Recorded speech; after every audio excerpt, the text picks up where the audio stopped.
Hello again, once more, friends. It is me, it is Joe. It is the last day of the month. That means we are going to have Legfest, which means more new characters to look at. Normally, these would be related to the end of the month story event, but this month that will be the anniversary event, which is starting in like 7 hours or so from the time I'm recording this. I'm just about to hit 3 a.m. my time, which is when the banner starts. So we'll see what we get. I can't imagine we're going to get anything related to the anniversary event because, like I said, that's not started yet.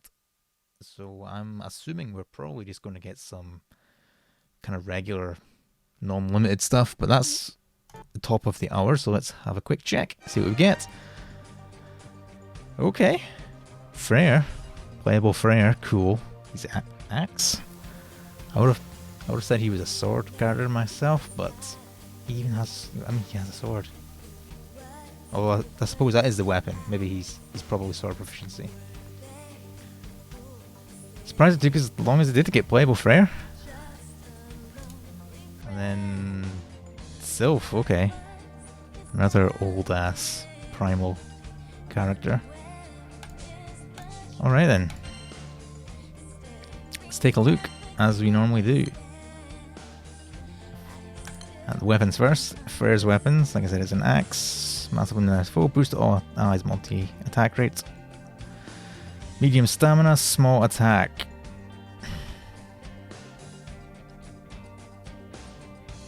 That's probably pretty good? I don't know. I feel like that's probably pretty good, but I don't remember the thing, like, is like his vortex, is that medium or big stamina? I don't remember. And it also has like HP and stuff. I don't know. My gut says that's an okay weapon, but I don't know whether I'll actually see use or not. And then Sylph Harp, 10% charge bar on Ogi. Okay, medium fire, small sentence. Okay, sure. Probably not going to see that much use, I would imagine. But let's look at these characters. First up, Freyr, yep. Sword specialty. He's wind, obviously. His Ogi, massive wind damage to a foe. Freyr gains 3 sacred blades, whatever they are. Skill 1, 6 hit wind damage to a foe. Attack twice each turn. Consumes 2 sacred blades, okay. 0 turn cooldown. Okay. Skill 2, 3 hit wind damage to all foes. Hit to attack and defense. Stackable, remove 1 buff. Consume 1 sacred blade. Skill 3, boost to wind allies attack specs, defense specs, CA damage, chain burst specs, and debuff success rate. Debuff immunity 1 time. Okay, so that's basically his summon call. It's even, 2 turns as well. So that's literally just his summon call, but as a skill. Okay. Gain 3 sacred blades at battle start. Max 3 when 1 or more are granted, deal triple attacks. Okay. When Freyr is a main ally at battle start, refresh effect to wind allies. Okay. So that means you get double strike with guaranteed triples on turn 1 from this, because this will use 2, leaving you, because he starts with 3, this will consume 2, and then because he'll still have 1, he will deal triple attacks. Lots of multi-hits as well.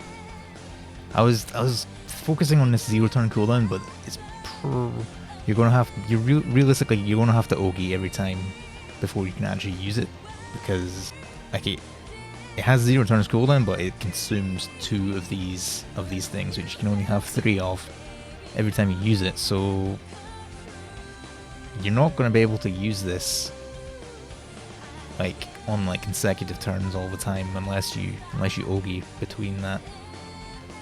This one though, if you wanted to, you could just do this 3 times on turn 1 if you wanted to. Or like 1 and 1 if you're just wanting to go skill damage.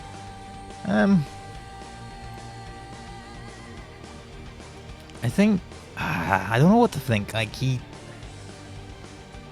I think because his summon is basically just buffs out of the ass, and then I think his summer summon was like the opposite of that, where it was just debuffs. I kind of expected him to be more leaning towards one or both of those, just basically going all in on buffs, as opposed to just literally just copy pasting his summon, his call effect, and making it a skill, and then just doing a bunch of skill damage. I mean, like these multi-hit skilled nukes are nice because he's wind, which is the element with the LAR beaks. Yeah, I'm not sure if you would use him for like burst, because I mean he can give himself double strike with guaranteed triples, but there's no like echoes in this kit anywhere. And I think like in wind normally, obviously you'd be using Summer Korwa and Grand Narmaya, and then usually that third spot would be someone like Summer Anila, who can provide a bunch of echoes to Narmaya. Whereas he doesn't do this. So I mean, he might be a nice budget pick for burst if you don't have like Korwa and or Naru, but otherwise I'm not so sure. So yeah, jury's still out on that. He seems fine. He doesn't seem bad, but like I said, he's literally just his summon call in a skill plus a bunch of skill damage and some double strike. But like I said, like he doesn't provide any echoes or anything, so I feel like there are other characters that would be a better slot in like a burst team, which is what you would be wanting to use something like this for anyway. So don't know about that. Like I said, not bad, but I guess for a non-limited you can't be expecting something crazy stupid. Anyway, let's move on to Sylph, who's fire. Her Ogi is massive fire damage to foe. Delay effect. Restore HP to allies with Flutter Spirit's Blessing. Okay. Flutter Spirit's Blessing effect to another fire ally, which is defense is boosted, damage taken is lowered, and debuff resistance is boosted. Instant CA standby to another fire ally, boosted CA specs. Hits to all foes' attack, defense, multi-attack rate, and accuracy. Local for 6 turns. And an ally with Flutter Spirit's Blessing effect uses the charge attack 1 turn cut to Sylph's buff skill cooldowns. So that's these two. Oof, these? I want to say these are pretty high, but yeah, this appears to be permanent, so if you get it on the other 3 people in your party, so yeah, you'll be getting a bunch of, so you'll be able to get up to 3 turn cut per turn on like an Ogi burst turn or something. Boosted fire ally CA specs based on the number of main allies with Flutter Spirit's Blessing effects. Interesting that they seem to be leaning towards Ogi stuff for fire, which has never really been its strength. Like I think Grand Willness that came out recently had somewhat of a focus on Ogi stuff. Now she does as well. But first impressions not too impressive, honestly. Like this is nice. I mean, I think this is again, like I say this a lot, this is kind of an instance where, because I don't know what any of these numbers are, like it's hard to really judge, you know? Like if this is like similar to like Summer Korwa's S2, that's pretty good. But yeah, like I think it's hard to say once without knowing what these numbers are. Also, like it's bunch of Ogi stuff in fire, which I don't like. Fire's not really at that point yet. I think I think she has the potential to be really good in the future if they kind of continue down on this path that they seem to have set out on, where if Fire gets a bunch more tools down the line to make an Ogi playstyle more usable, then she has the potential to be pretty good. But I do wonder what these numbers are like once you get this onto your three other frontline people. How big these specs are, especially once you're cutting these cooldowns down quite a lot. So yeah, hard to really say, to be honest. Again, I think a character who, like I said, potentially could be pretty strong in the future if there are more tools, more characters, more weapons that come out that cater to an Ogi playstyle. Because otherwise, right now, she's kind of whatever.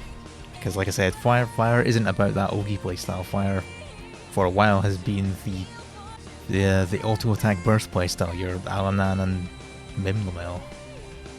That's basically Fire burst. Delay is nice, and then again, once you get this on all your other allies, some potential nice healing as well. So obviously, definitely catered for longer fights. Not going to be super usable in like short bursts. But yeah, watch this space, I guess. Maybe she'll turn out to be like super useful in future. But as she is right now, as like the state of Fire is right now, like she's kind of fine. Like a game with 9.3 to 9.5, somewhere in that region. Like the majority of the non-limited characters that come out these days are all like fine, but not amazing. Just because everything is like overshadowed by most of the top grand and seasonal characters. So yeah, that's that. Thanks for watching. Till next time. We'll probably be in the midst of the 8th anniversary of this game. Come the next gala new characters that we will be looking at. So until then, thanks for watching, and I will see you later.